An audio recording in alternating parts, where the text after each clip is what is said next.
ప్రజా ఆరోగ్యానికి రాష్ట్ర ప్రభుత్వం పెద్దపీట వేస్తుందని ప్రభుత్వ విప్ సెంట్రల్ శాసనసభ్యులు బోండా ఉమామహేశ్వరరావు అన్నారు. ప్రతి ఒక్కరికి శుద్ధి చేసిన తాగునీటిని అందిస్తామన్నారు. ఆ క్రమంలోనే అన్ని డివిజన్లో సబ్సిడీ ధరకే మినరల్ వాటర్ అందించే ఎన్టీఆర్ సుజలా స్రవంతి ప్లాంట్ను ప్రారంభించేందుకు చర్యలు చేపడతామని వివరించారు. 58వ డివిజన్ డాబాకోట్లు సెంటర్ నూజివీడు బస్టాప్ వద్ద ఆధునీకరించిన ఎన్టీఆర్ సుజలా స్రవంతి నగరపాలక సంస్థ మినరల్ వాటర్ ప్లాంట్ను ఎమ్మెల్యే బోండా ఉమామహేశ్వరరావు ప్రారంభించారు. ఈ సందర్భంగా ఆయన మాట్లాడుతూ 2014లో టీడీపీ ప్రభుత్వ పాలనలో తాను ఎమ్మెల్యేగా ఉన్నప్పుడు ప్రజలకు తక్కువ ధరకే శుద్ధి చేసిన మంచినీరు అందించాలి అనే సంకల్పంతో ఎన్టీఆర్ సుజలా స్రవంతి ప్లాంట్ను ఏర్పాటు చేసి 5 సంవత్సరాల పాటు మంచినీరు అందించడం జరిగింది అన్నారు. అనంతరం అధికారంలోకి వచ్చిన వైసీపీ ప్రభుత్వ పాలనలో ప్లాంట్ నిర్వహణ నిర్లక్ష్యానికి గురైందని చెప్పారు. ప్రజలకు ఉపయోగపడే ప్లాంట్ను మూసివేయాలని కూడా కౌన్సిల్లో తీర్మానం చేసేందుకు ప్రతిపాదనలు వెళ్లాయి అన్నారు. మరలా ప్రస్తుతం టీడీపీ ప్రభుత్వం అధికారంలోకి వచ్చిన తరువాత నిర్లక్ష్యానికి గురైన ప్లాంట్ల గురించి అధికారులతో మాట్లాడి సుమారు 25 లక్షల రూపాయల వ్యయంతో ఆధునీకరించి అందుబాటులోకి తీసుకురావడం జరిగింది అన్నారు. సింగినగర్, వడ్డెర కాలనీ, ఇంద్రానాయక్ నగర్, నందమూరి నగర్ తదితర ప్రాంతాల వారికి 20 లీటర్ల శుద్ధి చేసిన మంచినీరు 5 రూపాయలకే సబ్సిడీ ధరకు అందించడం జరుగుతుంది అన్నారు.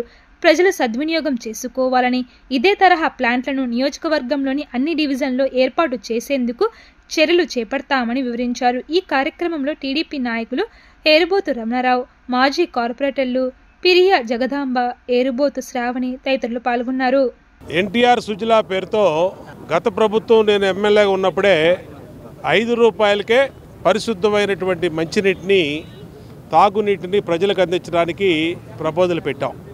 ఇవాళ మినరల్ వాటర్ ప్లాంట్లో 20 రూపాయలకి 30 రూపాయలకి అమ్ముతున్నటువంటి 20 లీటర్ల క్యాన్ని 5 రూపాయలకి అందించడం కోసం ఈ కార్యక్రమం తీసుకొచ్చాం. గతంలో నేను శాసనసభ్యుడిగా ఉన్నప్పుడు ఈ ప్లాంట్ బ్రహ్మాండంగా రన్ అయింది. తర్వాత వైసీపీ ప్రభుత్వం వచ్చినాక ఈ ప్లాంట్ మూతపడతమే కాకుండా ఈ ప్లాంట్ తీసేయాలని కౌన్సిల్లో ప్రతిపాదనలు సిద్ధం చేసి పంపించారు. మళ్ళా ప్రిన్సిపల్ సెక్రటరీ వరకు, మంత్రి గారి వరకు ప్రపోజల్ను మూవ్ చేసి మళ్ళీ దీన్ని 25 లక్షల రూపాయలతో సుమారు బడ్జెట్తో రెడీ చేసి ఇవాళ ఈ ప్రాంతంలో మొత్తం ఈ ఆర్ఆర్పేటలో కానీ, ఈ కాలనీ ఇందిరానాయక్ నగర్ కాలనీ కానీ, వడ్డెర కాలనీ కానీ, సింగనగర్ కానీ 20 లీటర్ల వాటర్ క్యాను 5 రూపాయలకే ఇవ్వడానికి ఇది ప్లాన్ చేసాం. ఇది వాళ్ళ ప్రారంభించుకున్నాం. గురు పౌర్ణమి మంచి రోజున ప్రారంభించుకున్నాం.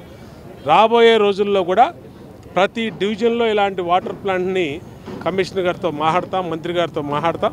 ప్రతి డివిజన్లో పెట్టి పరిశుద్ధమైనటువంటి శుద్ధి చేసినటువంటి మంచినీటిని, ఆరోగ్యకరమైనటువంటి మంచినీటిని ప్రజలకి 5 రూపాయలకే తక్కువ ధరకే అందిస్తాం.